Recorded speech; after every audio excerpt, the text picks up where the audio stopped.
Well, to discuss this further, I'm joined from Melbourne by David Manne. He is the executive director of the NGO Refugee Legal. And in Sydney, we have former Conservative politician David Oldfield. Thanks both so much for joining us. David Oldfield, let me start with you. Why should a place described in such horrific terms as the Christmas Island Detention Centre that gave Australia such negative publicity be reopened? Well, I suppose in the circumstances where the government finds itself, that they see border protection now being weakened by the Medevac bill.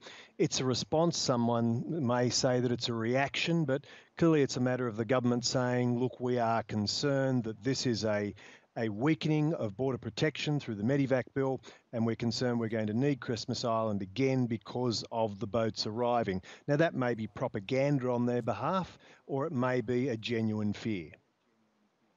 Okay, well, let's discuss whether it's propaganda or genuine fear, because there are only 300 people that have been deemed eligible for this Medevac bill. Why would that, how could that become such a huge issue now, re-immigration in Australia? Well, clearly the government is concerned that the notion of you now being able to get to Australia by virtue of medical requirements, however that may be here, it's a question of how it is interpreted or how it can be sold overseas. So the government's response, I think, is really to the way it will be interpreted and sold overseas by people who are trafficking those who want to come to Australia, people smugglers, who can sell the notion that you can get to Australia now by a matter of medical requirement. We'll just get you on the boat, you'll finish up in Christmas Island, but somewhere or other you'll finish up in Australia rather than in Manus or Nauru. I think that's the simple matter of it. Whether it's true or not is for people to determine, but certainly the government's position must clearly be seen as this is a way of selling a trip to Australia now being possible once again. Okay, but David Oldfield, let me just clarify here. You are a former Conservative politician, but you do agree with the government's stance on this issue, correct? I'm not sure that I agree with the government's stance on opening Christmas Island. I think that that's maybe premature. I mean, they are much better positioned to make that judgment than I am, but they're clearly concerned that there could be a swathe of boats that suddenly start making their way south to Australia with all of the thousands of people who are waiting in Indonesia for that opportunity. So they've made an assessment. Once again, I say it could be a matter of posturing on their behalf, or it could be genuine that they believe they will need but as to an immediately Australian utilise yourself, Christmas Island. do you agree with their concern on this Medevac bill? I certainly agree with the concern that it is and will be seen, and I think the way it will be seen is what's most important as opposed to what might be argued as to what it is. But it will be seen, and I believe it will be interpreted and sold as an opening in border protection, that it will be a thin edge of the wedge situation of what is more to come for Australia in once again opening the floodgates for people arriving by boat. Okay. David Manne, this is opening the floodgates to even more people coming into Australia illegally and emboldening people smugglers to get them over to Australia and risking their innocent lives in many cases. Do you agree? Well, I find it hard to see how a new law passed in Australian Parliament, which is designed to ensure that that medical experts make the decision on the medical needs of seriously ill people sent by Australia to PNG and Nauru, how a law like that, which ensures that people will get the care they need, including evacuation to Australia, as many others have come in the past who have been evacuated, I find it hard to see how such a claim could be credible. I mean, we don't know. I mean, it's in the realms of speculation, but a lot of the rhetoric, a lot of the political rhetoric has been heavy in a sort of fear and loathing and fear-mongering about the dangers of this new law, when in fact the fundamental issue with this new law is about ensuring that critically ill people get the care they need based on a proper medical assessment. And the real change here is to hand the decision-making to those with expertise, that is doctors, people with medical expertise, instead of what's been happening. and that has been the decisions have been made by the wrong people, and that means the system has been fundamentally flawed. The decisions about the healthcare of people who are critically ill have been made by bureaucrats and politicians, and the system has not functioned properly and has put lives at serious risk, medical experts continue to warn. Now, why ensuring that people are brought to Australia to get the medical care they need, if there is an assessment of that, why that would see an opening of the floodgates is very difficult to see at the moment. And I would also add to that that there is an extraordinary situation here of the Australian government in response to this, having lost the vote in Parliament, an extraordinary response, and that is to call for the reopening of the Christmas Island Detention Centre, which for many years caused profound harm and violated the rights and endangered the lives of innocent people seeking asylum in Australia. So on the one hand, we have a new law which is about ensuring that people who have fled from harm are not further harmed and get the treatment they need. And the response from the Australian government is to propose reopening a prison-like detention centre to place people, if they come to Australia, to place people in a place that we know has harmed people who fled from harm. I mean, David Oldfield, there's an accusation that these refugees in these island detention centres have become the ball being thrown around in a political game between the right and the left in Australia. And some would accuse the government and the people who support the government and these views of using human lives to play politics with their adversaries. And that is, in a sense, what David Manne is outlining there, that they are not being taken into consideration as human beings that are in desperate need of medical attention, that could lose their lives if they don't get it. They're simply being used for a political game. The sad fact of that is that it wouldn't be the first time, if that is true. In fact, it would be a most usual circumstance for humans to be used as political football. So that's a very common occurrence. That doesn't mean that it's any good, but that's just a matter of fact through hundreds and hundreds of years as we've seen systems develop as we currently have them. But look, could I put this to you?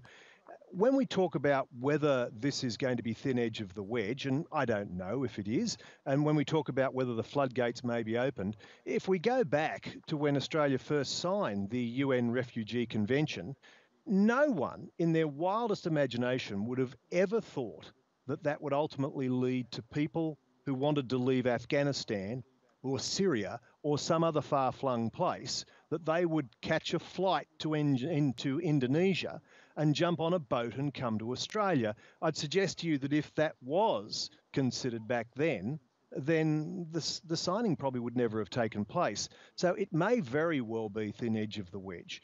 With regards to these people coming here, if I understand, the ones certainly on Manus have been integrated into the community and no longer seen as being refugees as such on Australia's watch. That's certainly what I understand to be the case, but I'm sure David Manne would be able to correct that if that isn't the case.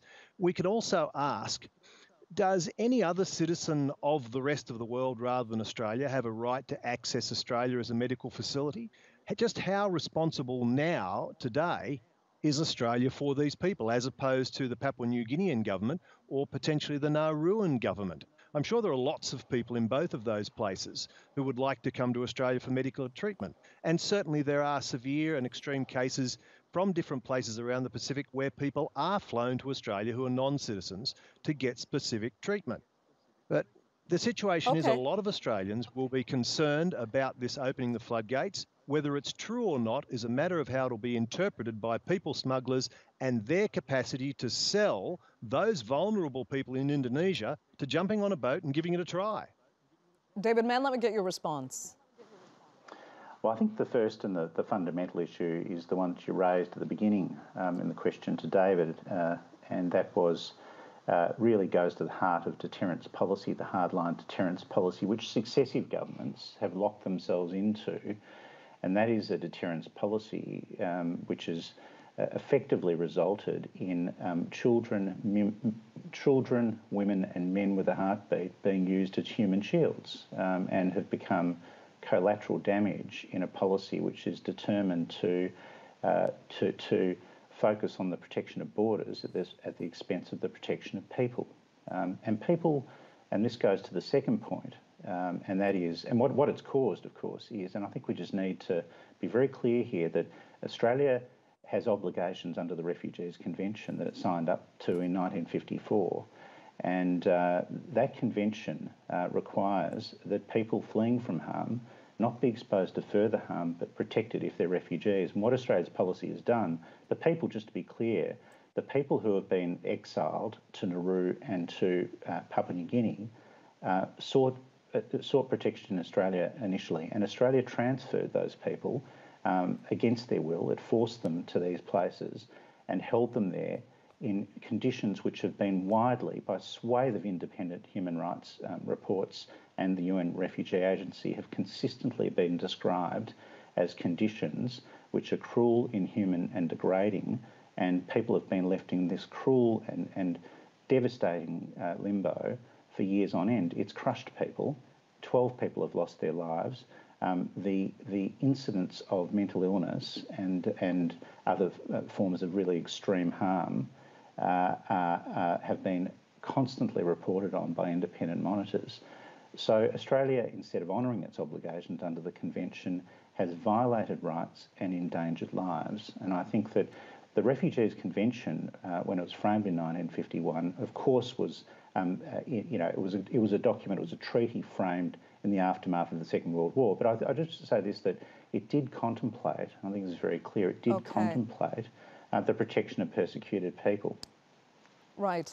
David Manne, very quickly though, I mean, as heartbreaking as all of what you've described actually is, we all have to concede that much of this is political, whether we like it or not.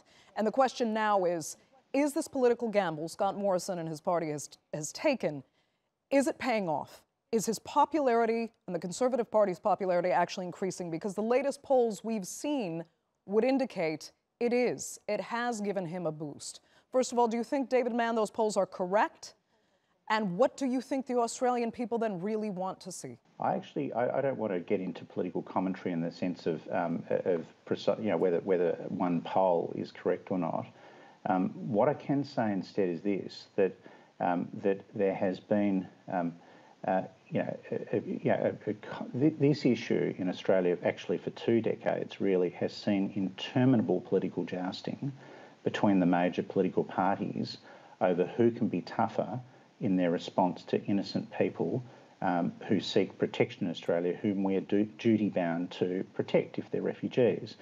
And what I think one of the critical issues here that's occurred, and we're seeing it again resurface, is this issue about boats. It very much focuses on people coming by boat. And what has happened is that successive governments have constantly claimed a mandate, and whatever mandate they claim for harsh border protection policies and stopping the boats, in truth, and I think this is one of the fundamental points in our country at the moment still, in truth, there has never been a mandate to mistreat people in this way. I think it's one of the great falsehoods, and I think that the tide is turning in terms of public opinion in relation to understanding the damage that has been done to children, women and men.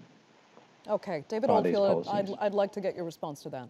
Well, look, if I could put it to you this way with regards to the politics, and speaking strictly from a political point of view, the government certainly has the capacity to capitalise on this.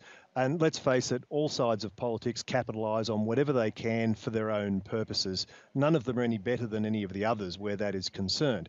The government, I would think, should start getting a bit more honest about it and capitalising it in a way which a lot of Australians will understand. Because as terrible as this is going to sound, there are many Australians who are more concerned with those who reach Australia than they are with those who drown along the way. Now, that's an awful situation, but that is the political reality of how a lot of Australians see these things. If the government was to take on board the specifics of what these asylum seekers, those who have come and those who may still come, actually cost Australia, and the billions and billions and billions of dollars that are being missed out on by other Australians who are citizens who are born here and who come here legally and pay taxes, if they were to politically capitalise on that situation, rather than in some respects pretending that they're trying to stop people from drowning along the way, then they would probably do even better than they're currently doing in the polls. Okay, David Oldfield, I'm going to have to give you the final word because unfortunately we are completely out of time for this segment of the Newsmakers. I'd like to thank you both so much for joining us.